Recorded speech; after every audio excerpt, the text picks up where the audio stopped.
magandang araw mga kabosya. Ito ang aking daily routine 338. At ayan, habang walang customer, nagaganchilyo na muna ako at tinulungan ako ni CJ maggawa ng aking bagong project. Ang ginagawa ni CJ ay nylon mesh bag canvas. First try ko pa lang dyan sa mesh canvas bag na yan at itinuro ko nga kay CJ para alam niya kung paano yung gagawin kasi meron pa akong ginagawang project dito sa likhang kamay. At ganun pa rin naman, dire-diretso ang ating walk-in at deliveries online.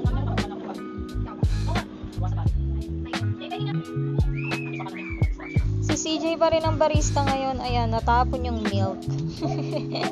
Normal na yan kasi sa akin nga mas madalas mangyari yan. Lagi ako natatapunan.